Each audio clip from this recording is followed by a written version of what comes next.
He's probably the most energetic person you've ever heard on a mic, bringing you the hype and the RLCS. Welcome, RLCS caster and my friend Jorby. Thanks for joining me, man. Hey, thanks for having me, Leaf. It's great to be around. There's some pretty energetic people around. I don't know if I'm the most energetic. You're definitely making a case for it though, and it's amazing. I always love listening to you, and I know a lot of people out there other people do too. But let's talk, man. Like, it's not often we get to sit down for a long segment because our desk segments are pretty quick on the RLCS. So let's start talking some RLCS Season X. I just want to get your thoughts, just as a caster and a fan of Rocket League, on this new season, man. You know, we're partway into the winter split now. We're getting close to halfway through the entire season. How you feeling with all these changes and all this Rocket League? It feels pretty awesome, honestly. This change brought pretty much everything that at least I was hoping would come. We'd see a lot of these players and teams that have been at the bubble for so long, struggling to get into a system that was very closed and a lot harder to break into.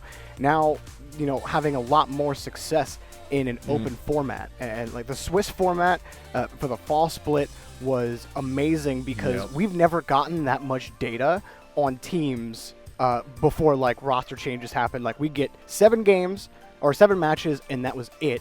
But then we got what, like 300 or 400 in one region for just for the entire split alone. So it's pretty awesome to see, and the winter split is so far proving at least in one region to be expected, and the other one maybe not so much. But I think that's the really fun part about the new season is the openness of it, and we are seeing so much talent that never would have seen the light of day had we not brought upon RLCSX.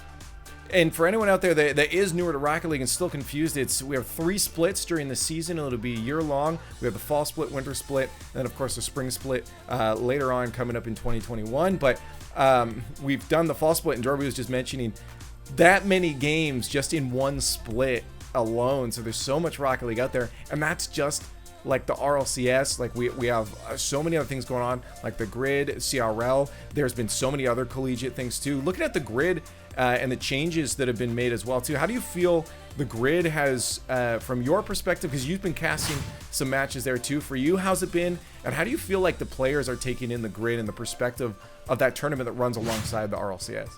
I think it depends what team you're on. I think that there are some teams that take the grid much more seriously than other teams do. Other teams just use it as like, go through our progressions. Let's, let's not Paid go scrims. super.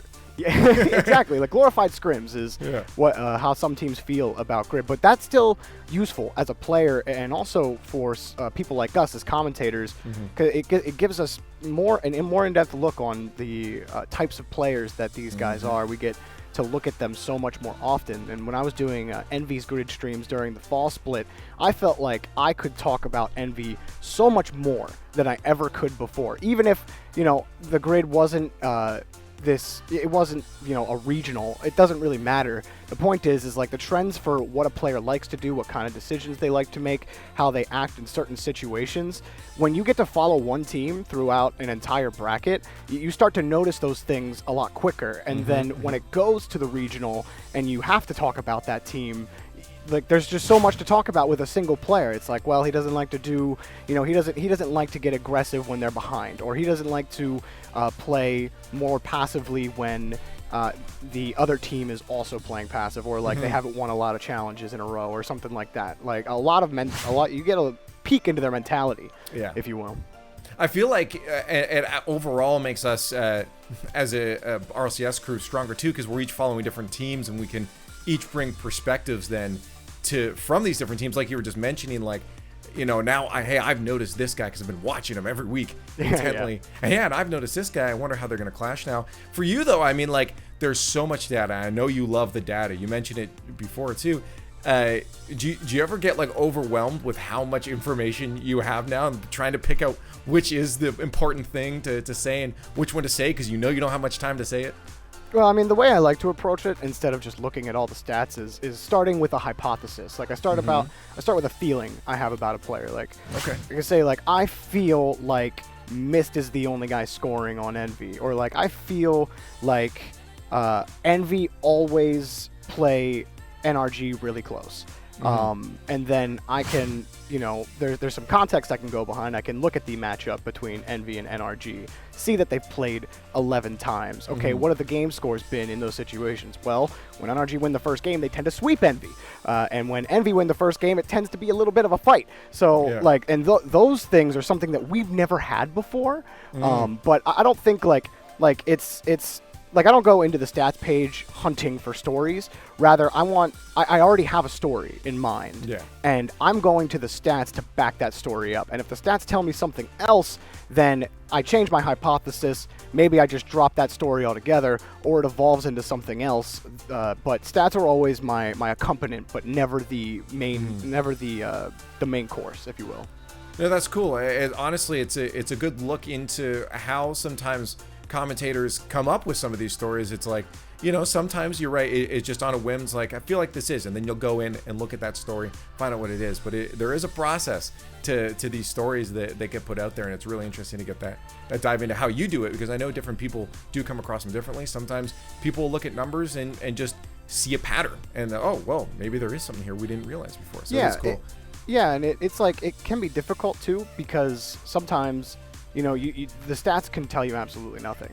Or if you want to try to point out a differential, it turns out the statistical differential is really not that big. And that's the difficulty with a game like Rocket League that's so abstract in execution and concept, is that the stats won't always back up what you think is passing the eye test. And so it's, obviously our job is to delineate what is actually relevant and what isn't. I think you're right, and that's the way I've always looked at it too, is the stats are there to help you prove a point. The stats should not be the point themselves, because sometimes you're right. It's like, well, what do these saves mean if you can't see what they were actually doing on the field there? Yeah. I want to move on and talk about the CRL real quick, because you've been also doing that. You've been a busybody, and CRL is, looking a lot more interesting every single time it happens. Isn't it? Right? Like we see players, starting to make their way into the RLCS. It's not just Tristan now. We've seen a few, even in the first North American regional there. Even if they don't do well, they're starting to peek their heads into those top leagues. And I feel like more and more players are being inspired to pick their schools, even based off of the CRL team that they have and how well they do. So just overall, what's the scene looking like? How's it been developing? And are we seeing teams start to level out, or are we still seeing some dominances here and there? And what's just the landscape look like in the CRL right now? Well, I do, after I answer your question, want to go back to what you were talking about players and picking schools based on whether or not they have Rocket League sponsorships. But to go back to your question, I think that CRL has gotten to the point where, if you aren't, I think the best way that I can put it is, if you, in the old ranking system, if you weren't in the better levels of Grand Champ, then you're probably going to struggle in CRL. All the top teams now are they're high caliber players. It's high quality Rocket League. It's honestly, I think it's on par. The top of CRL is on par with what we had in the Rival Series before the change in format. Wow. And I think that will continue for the collegiate programs. It's been difficult in in one conference, the Eastern Conference, because we had Northwood, who is a team of Rival Series level players, or teams that are 3 players that were going to the regionals that dominated the rest of this region. The only team that could take them were Akron, and some teams might have gotten a token win in a match against Northwood, but they really struggled. So in the Eastern Conference, at least, the gap is still there, but it's not as big as people might expect. You might expect it to be several magnitudes greater. I would say it's only about an order of magnitude of 1 of a difference between Northwood and Akron, and then the rest of the region. I mean, Akron beat Northwood, so but to go back to what you were saying about the scholarships for Rocket League, more and more colleges are getting on board with esports. And we're seeing it in CRL simply because of the schools involved, and the players love talking about the esports programs that are developing at their schools. Ohio State is still building a state-of-the-art esports facility, like pumping millions of dollars into it. And I think that rather than current CRL players that are going to make it as pros, I think what you're seeing CRL start to evolve to is you're going to start seeing more Northwood types. You're going to start seeing colleges recruiting pro players when they graduate college, when they start thinking about what school to go to. The schools that do give scholarships for Rocket League are going to start reaching out to these pros, and some of the pros are already looking out for it. And so you're going to see CRL evolve into a new spot that pro players are going to play in, because if you could pay for school, or at least part of your school, through playing a game that you already play professionally, then why not? The only difficulty you might have is scheduling plus time, but you know, we see collegiate athletics and how that's evolved over time. I think that you'll see esports in general for college will be on a similar trajectory. It's just the way we recruit talent is different simply because of the nature of esports being different. So now I kind of want to pick your brains on this, what you think will happen afterwards in Theatrecraft a bit, because you know, if these pros right now are a lot of pros in the Rocket League scene are very young, and they are in that situation where they're about to go through college and university. What about when they get past that, or pros do start, you know, our scene starts to get older and older, and hopefully, just for my own sake, the players don't start getting really bad when they get older, because then I have definitely no hope for myself hitting SSL. But you know, you and me both, man. You know, past that, the players are getting older. They're past university. What do you think universities start setting up their? What's their setup look like? What's their recruitment process? Are they still going for as many pros as possible? Do you think by then they have a process to attract those new players that are looking to become pros? Well, I think they absolutely will tailor their recruitment process to pinging pros. Being like, hey, you know, if you're thinking about college, we have a scholarship for Rocket League, and like, you're really good at the game. Obviously, we've watched you play at the highest level. We'd love to have you come and play for our college team. You'd give us a real edge in being able to win. And that's just kind of like, that's the nature of these collegiate athletic programs. They do the same thing with high school athletes. They're in those high schools talking to these players way before they ever graduate. And these are talents that are dedicating the majority of their time to whatever sport it is that they play. Now, esports and Rocket League as an esport is still pretty young. And we're not nearly to the point where, you know, that kind of recruitment is happening, but it's starting. And I think that trajectory, like, we've already started the snowball. If the snowball's rolling, we're at the very top, and it just started rolling down. And there's no stopping it. Yeah. I really don't think there is. I think that this is the path that CRL is going to travel on.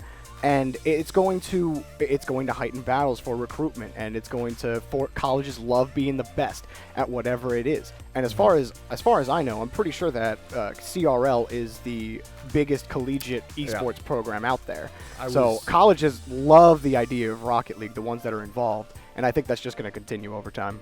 I was going to mention that actually, that it's from what I've seen, it is the biggest across every other esport when it comes to just support and spectators, just by a mile too, you know, like, or many miles for the CRL, for the Collegiate Rocket League scene. And I think it's going to be cool. Yeah, down the road, maybe one of the things colleges might do is say, hey, here's our alumni of RLCS players that went to our school and then got into the RLCS afterwards, to attract those new players. You know, they might say, we got the Tristans. I know Mist, I think, was looking at some schools too. Like, to be able to say that might become a big thing for those schools. So yeah, I think you're right. CRL is only going up, or I guess in the snowball analogy, down, but very fast and getting bigger as it goes. Terminal velocity. Exactly. But let's talk about the wider range of just Rocket League overall. You know, it can be across CRL, across Grid, across RLCS.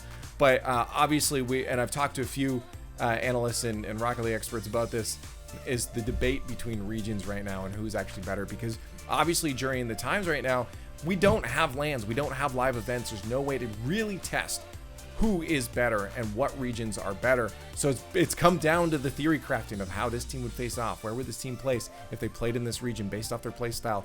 And I want to do that with you too, Jorby, because I know you can get onto some pretty good, energetic and emotional rants, and I'm really kind of curious to see what your perspective is on these on this region debate. So let's talk it first off. The biggest regions, EU and NA, North America and Europe, are the two regions kind of at each other's throats right now, and it's great to watch on Twitter all the debates. But where do you stand on this? I mean, like, just get it out there. NA or EU? I've stayed quiet, man. I know. Well, I want to get. we're getting the opinions now. Well, okay. I'll start with Europe and say that obviously BDS is the best team in Europe, and this whole thing started with whether or not BDS is the best team in the world. A lot of people think that they are, simply because of how dominant they've been in their own region. Yeah. But, our resident North American hero, Reddles, had something to say about that. But I think that Reddles actually makes some good points, and mainly in his post-game interview when we last had him on in the first weekend of Regional 1 in the winter split. And that was that, he feels like North America has more depth. Like, there are more teams that could compete against the upper teams of Europe than vice versa. And from what I've seen just on the play on the field, and this is obviously speculation, but I kind of agree with them. It's a lot harder to get a good beat on Europe's teams because they approach the game a little bit differently than North America does. Like, BDS plays a very North American cut of Rocket League. Yep. It's very fast. They they never slow down the game. They're always trying to be the fastest and smartest team on the pitch. And I think they actually resemble Space Station gaming in North America a good bit. I think those two teams are similar in their synergy, specifically. But when you look at the rest of North America, and you like version 1 after they added after they got rid of AXB, and then they added you know what? I'm honestly brain. Look at us. Why am I flubbing this? Got rid of AXB. The Com, yes, Com. I even said like Com was the best pickup for version 1. I remember saying that, but it just completely blew my mind.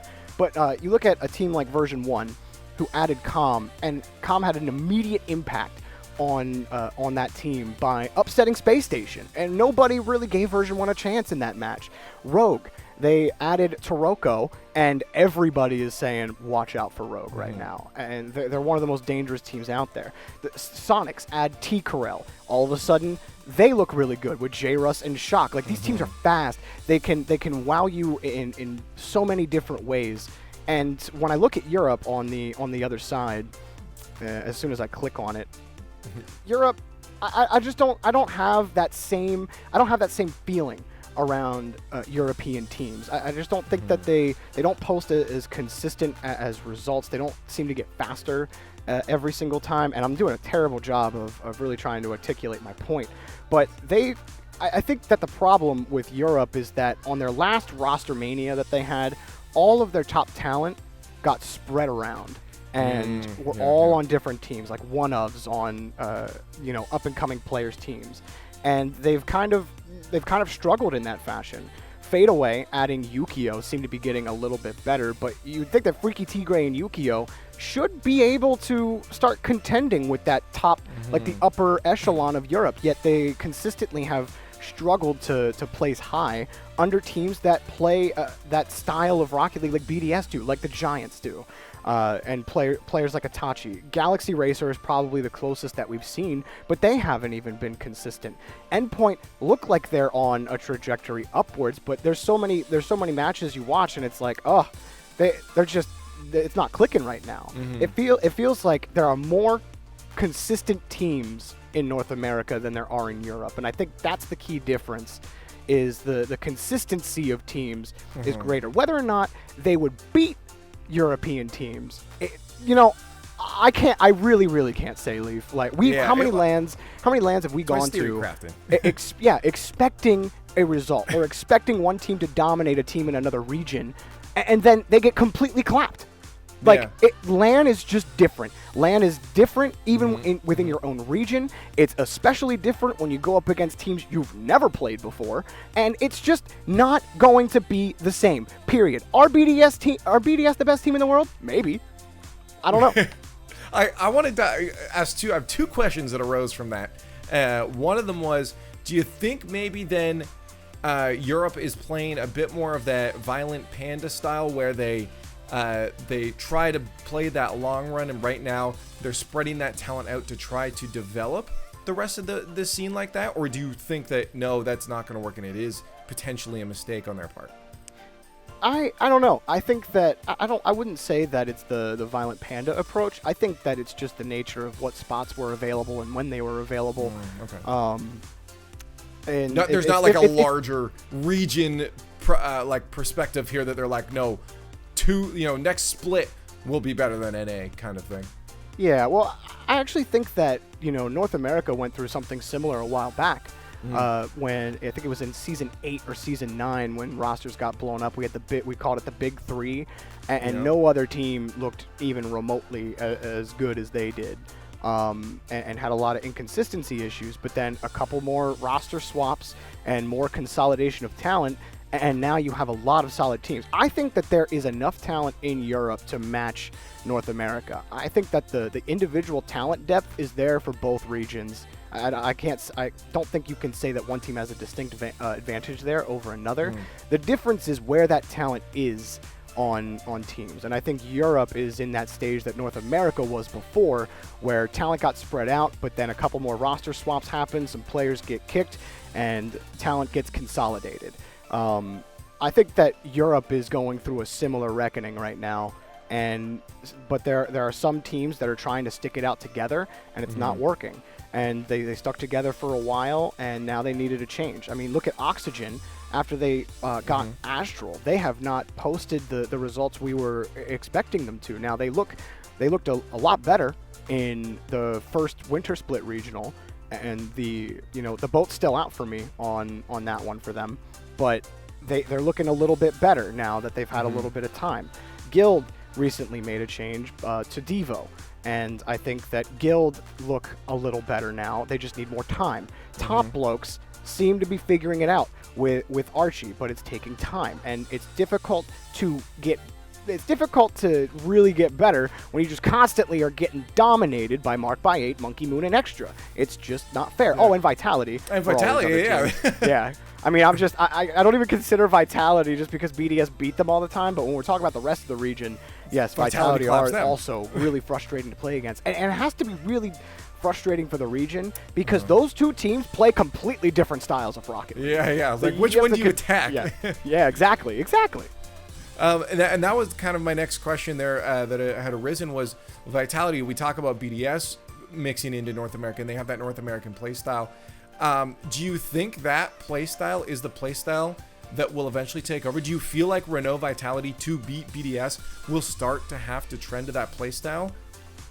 I think that what makes Team BDS so good is their ability to see farther in the future than their crystal ball. Yeah, that's true. Yeah. They do cheat. They have crystal balls. It's not fair. It's not fair. And like, oh man, like I would just sit on Monkey Moon's cam sometimes when I'm casting them, and he would be positioned for something that happened like 5 touch. Like he had this premonition where he's like, I know exactly where this ball is going to be. Yeah. And my teammate has this option covered. Second man has this option covered, so clearly this is exactly where I'm supposed to be based on where the opposition is positioned. And he was right every single time. Not only that, but like their passing is immaculate. Like when you have a team that can read that far into the future, everybody's gonna have difficulty playing against them, no matter what style of Rocket League they play. I truly think that is the difference between them and the rest of the region.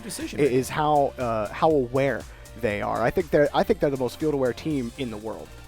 It is nuts. Like just how they're. I wonder though if the reason they clap Vitality a lot is because they probably just understand that play style the best. But then you see them go to game 5s against a lot of other teams from the region, maybe because they're still really good, but they're kind of figuring it out on the fly. Do you feel like that's maybe the case here as to why those games go to like game 5s, but then Vitality they just destroy? I think that, BDS's speed is what, a team like Giants are able to match. Okay. And when they can match you in speed, even if, you have an idea of where that ball's going to end up as third or second man on BDS, a team like Giants are going to force you to have to make the play and make it perfect every single time.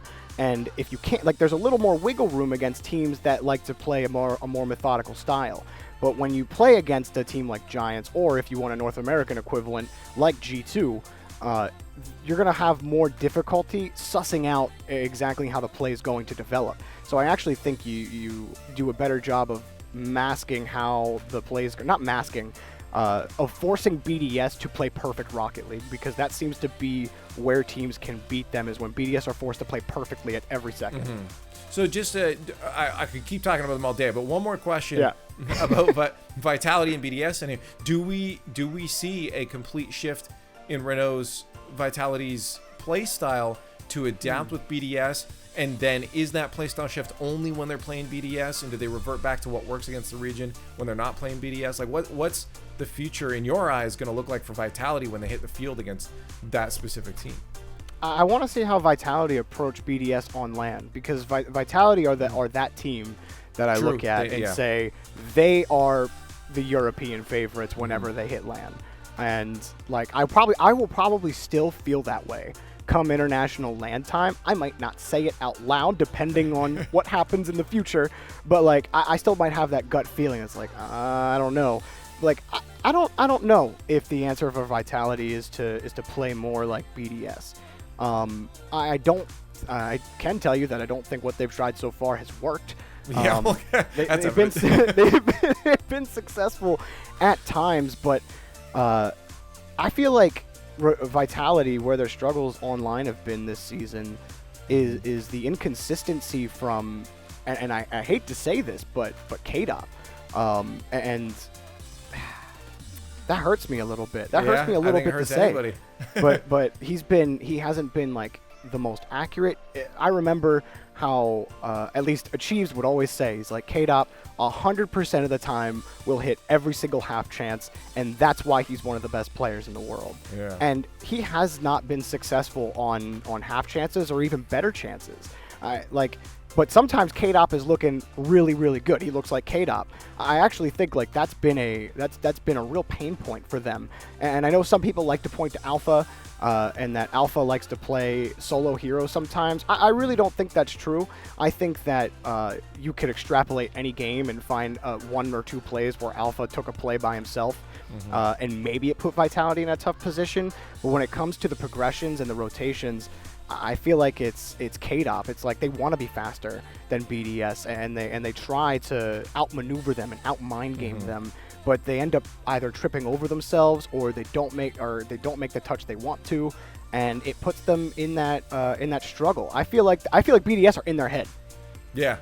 Oh, for sure. I mean, but they've even said themselves they don't like the way BDS plays, and that instantly is in their heads before they even hit the field. And it's in there maybe causing that little bit of tilt and frustration that can cause you to play just slightly off. I do think that is for KDOP compartmentalized with this matchup against BDS, because he does look solid against the rest of the region. No, I don't really have any real complaints, but the mistakes are more prominent when it comes to that match. Yeah. Well, I want to tail this off now, this region debate, with two other regions that are in the RLCS, but we don't talk about a lot because they are still developing regions. One developed, then de-developed, and then another one is catching up very quickly here. That's OC and SAM, respectively. OCE's been. It feels like they lost Drip A, everything fell apart, and when he came back, nothing could be mended. And now they're doing their best to get back. But SAM, I would say, in my opinion, and disagree if you'd like, is a team that plays with that style we're talking about, that very fast-paced, aggressive nature, like BDS, like SSG, like G2, the teams that go aggro on offense. The thing they've been really trying to work on, though, is their defensive side here. How do you feel South America slots into this whole top 5 in North America and BDS in there as well, once they do fix up that defense? Do you feel like that South American playstyle slots into those top, 5 talks for a North American RLCS? I said this the last time we had South America on the main Rocket League Twitch channel, and I still feel this way. I think that by the end of this season, at the end of 3 splits, when we get to the World Championship, if we have that LAN, I think South America is going to surprise a lot of people. It's not only a passionate region, but one, as you illustrated, is on the rise fast. Because the issues that South America has is like you said, they just don't know how to play defense. When they get on the attacking half of the pitch, honestly, they play as well as any non-big whatever NA you want to call them team out there. Like they play fast, they make solid hits, they've got the mechanics. Like there's no question about that. And but the issues come in the brains. But like brains, they develop, and like once you play against the top level teams in Rocket League, you just start to develop that over time. But I don't know where, I couldn't tell you like where they stack up right now, but I do think that I was surprised from the whole way back when we had the spring series, when we had them, versus like, what was it, like 6 to 8 months later, and we saw them again, how like much better they looked. I was shocked by it. And like now that they have something consistent to play in until the World Championship, I really think that this region is going to take a few more steps forward, and they're going to surprise people. Yeah, the other thing with that region that I sometimes question too is that I say that, in my opinion, they have some of the most creative mechanics. They use their mechanics very creatively, and it's fun to watch. It's legitimately enjoyable to watch. Now, I wonder if that is something that you might see them toning back by that time, because sometimes you get lost in your mechanics and you start going for things that look really cool and are unpredictable, but sometimes can be punished if they read it. So maybe that unpredictableness becomes predictable. Do you feel like eventually down the road the mechanics will have to tone back just a little bit in their creativity? No, I mean the thing about mechanics and like advanced mechanics is like we talk about all the time in RLCS, it's just another tool to have, and a tool is only as good as the situation that it's used for. And like if you need to put in a nail something, you use a hammer. But you don't use a hammer to screw in a screw. Like you have different tools for different purposes, and I think that those mechanics should be used as the same. I love that they love going for the flip resets, the crazy plays off the ceiling, the pre-jumps. As Rocket League is completely contextual, there's a time and place for everything, and those things can also put your team in a bad spot if you're not careful, or just kind of mess up the flow of like what the team is trying to do. There's a lot of things that can go wrong with it, but like the more tools that you have in your toolkit, the more options open up for you as not only an attacker but a defender. And so I think it comes to recognizing when it is best time to go for those advanced mechanics. When is the best time to go for the creative play to create space. But not do it all the time, because then you become predictable. Then you become legible. It's like, now I know every time you get behind the ball past midfield, you're going to try to get your undercarriage under it because you can't help going for flip resets. And then you get beat every time because they got you on red now. And I think that once they figure out when best to use them, that's when they will get much more dangerous. Jorby, it's always good to end a show in lighthearted manner, and what better way to do that when with comedy? So let's talk OCE right now. Wow, Leaf, you were going in on OCE, man. No, how do we feel? Let's be serious. I feel like they're on that step up again. As I mentioned, I feel like they did have issues when they lost again one of their star players, when it kind of sent the scene into disarray, and they've been building back since that. How do we feel? They have been building back over that time, because I feel like it's getting there, but it's definitely been a hard process, and no fault of their own. They are so isolated from the other regions that getting that experience is very difficult. Yeah, it is very difficult for OCE. They definitely have the cards or the deck stacked against them, if you will. But they also have a lot of new talent developing that we've seen. Amphis probably being the main one. And they have players that have been developing for a long time that we've seen. I remember Jules the whole way back in Season 4, I think, he didn't look like he belonged on Yeah. the pitch when he made it to the World Championship. But you watch Jules play now, and it's impressive how much Jules has improved, and he definitely hangs now. Like Jules has become a really solid player. Scarth is another player that I have my eyes on, as well as like Kenny Salmon. These players aren't like crazy mechanical players, but they're smart players who make good decisions. They always make solid touches. The new biggest rising star in Amphis, who can do all of the fun advanced mechanical things. He's fun to watch. And then obviously the top of the region Renegades always look really good, except in a grand final or when they have to win the whole thing. I don't know what happens to them there. I don't know what's going on with your Renegades. I really don't. I love you guys. You're great every other time except for that right there. But like it's a slower come up, comeuppance for OCE. Yeah. Yeah. Well, there's a good lay of the land. We've covered almost everything Rocket League. There was some stuff we didn't even cover when it comes to tournaments and things going on in the scene. There's so much Rocket League. It's a good time to be a Rocket League fan or to become a fan as well. So, Jorby, this was a blast sitting down and chatting with you. Thank you so much for joining us. Where can people watch you? Because I love talking to you, and people can get more of this when they watch you talk about Rocket League when you're casting. Where can they find you across the scene? You can find me any weekend. RLCSX is going on. I'll probably be casting a couple matches. But you can also catch me on my own channel, just Jorby Please on Twitch. And I will be streaming Triple Trouble's EU grid runs for the winter split. So I'm really excited to do that. But that's pretty much where I am. I think that sometime in December we're doing some stuff for CRL. But CRL, the regular season's done, so we don't have any more of that, but that's where you can catch me for the foreseeable future. Jorby, it's been a blast. Thank you so much for joining me. Thank you, Leaf.